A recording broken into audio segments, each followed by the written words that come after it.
So hey guys welcome to Ideal Tech Guru. मेरा नाम विवेक है। सो दोस्तों एक्सेल के इस वीडियो सीरीज में हमने लास्ट वीडियो में जो है डेटा वैलिडेशन के बारे में जो है देखा था।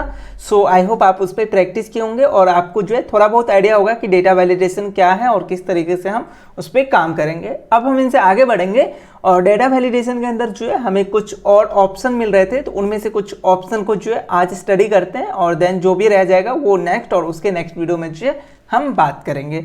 सो चलिए बिना टाइम गवाए जो है हम अपनी इस वीडियो को शुरू करते हैं। सो हमारा जो लास्ट का सेशन था उसमें हमने इस एज नाम के कॉलम में जो हमने कुछ लिमिटेशन वगैरह जो है सेट किया था। सो बट वहाँ पे इशू क्या था कि मैं अगर स्टूडेंट का एज 19.5 डालूँ तो ये हमें यहाँ पे एरर दे रहा है कि आप जो है ये नहीं डाल सकते हो। लेकिन अभी मुझे रिक्वायरमेंट ऐसा है कि जो स्टूडेंट का एज है मैं ऐसा डालूँ कि 19 ईयर्स एंड 5 मंथ्स। सो उसके लिए जो है हमें यहाँ पे इसको चेंज करना पड़ेगा। सो हमें क्या करना होगा वो हम देखते हैं।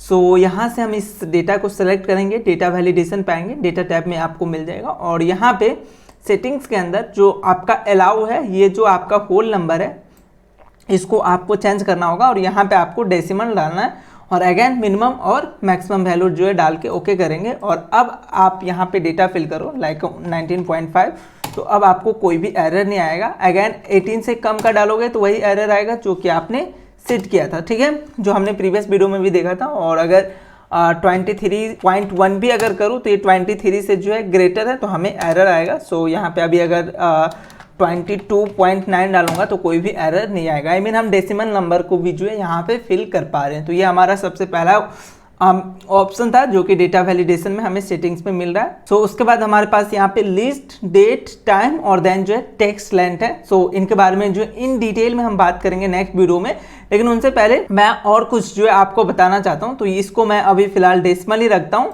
और यहाँ पे अगर आप आओगे डेटा के अंदर तो यहाँ पे देखो कई सारे जो है ऑप्शन हमें मिलता है। तो इन सारे ऑप्शन के बारे में जो है हम बात कर लेते हैं। तो सबसे पहला है हमारा बिटवीन। तो बिटवीन हम कब यूज करेंगे, कोई अगर हमारा स्पेसिफिक रेंज हो कि जैसे अगर 18 से लेके 23 के बीच का हमें काम करना है तो वहाँ पे बिटवीन करेंगे। देन है हमारा नॉट बिटवीन, आई मीन जो आप बिटवीन सेट करते हो 18 से 23, इसके अलावा सारे एज को जो है अगर आप एक्सेप्ट करते हो तो नॉट बिटवीन। देन जो है इक्वल टू, अगर आपका ये रिक्वायरमेंट है कि मैं डायरेक्ट जो है 18 ईयर्स के स्टूडेंट को बस एसएस दूं तो यहाँ पे इक्वल टू डाल के ओके करोगे और यहाँ पे इसको तो सबसे पहले आपको डिलीट करना होगा। और अभी यहाँ पे 19 डालोगे तो यहाँ पे आपको एरर आएगा और 18 डालोगे तो ये एक्सेप्ट करेगा। तो ये हमारा था क्या, इक्वल टू। सो अगेन आते हैं अपने इस डेटा वैलिडेशन पे और वैल्यू 18 था तो इसलिए हमें ये दे रहा है। इक्वल टू के बाद है मेरा नॉट इक्वल टू, जो आप वैल्यू यहाँ पे फिल करोगे उसके अलावा जो भी वैल्यू उनको एक्सेप्ट करेगा उस सेल के अंदर, ठीक है। देन है ग्रेटर देन, अगर ये देते हो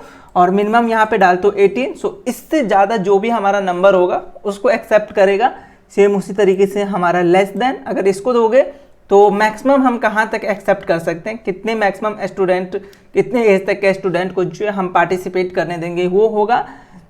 और देन है हमारा ग्रेटर देन और इक्वल टू। सो ग्रेटर और इक्वल, आई मीन इससे पहले था हमारा ग्रेटर देन, आई मीन अगर 18 डालते हो तो वो 18 को एक्सेप्ट नहीं करेगा, 18 से एबव आई मीन 18.1 2 जो भी है वो एक्सेप्ट करेगा। यहाँ है ग्रेटर देन और इक्वल टू, आई मीन 18 को भी जो है वो साथ में एक्सेप्ट करेगा कि अगर 18 भी डालोगे वो भी लेगा और 18 से जो भी ग्रेटर है वो भी लेगा। उसके बाद है हमारा लेस देन और इक्वल टू। तो लेस देन और इक्वल टू का मतलब जो वैल्यू डालोगे, लेट्स से जो आप 17 डाल रहे हो तो 17 से छोटा और 17 तक, आई मीन 17 तक जो है वो वैल्यू को एक्सेप्ट करेगा। तो हमें डेटा के अंदर जो है ये सारे ऑप्शन मिलता है जिसका जो है हम यूज कर सकते हैं। सो आई होप आपको ये समझ में आया होगा। ऑलरेडी हमने इनपुट बॉक्स और एरर अलर्ट के बारे में जो स्टडी करके रखा है। सो इनके बारे में आई थिंक मुझे बताने की नीड नहीं है। सो इन पे जो है आप प्रैक्टिस कीजिएगा। नेक्स्ट वीडियो में मैं आपको लिस्ट, उसके बाद जो हमारा टेक्स्ट लेंथ है इसके बारे में बताऊंगा, जो कि हमारे लिए बहुत ही इंपॉर्टेंट टॉपिक है। अगर आप डेटा वैलिडेशन के पॉइंट ऑफ व्यू से देखेंगे तो लिस्ट को जो है ज़रूर आप देखिएगा। सो नेक्स्ट वीडियो में हम बात करते हैं इनसे आगे के टर्म्स के बारे में।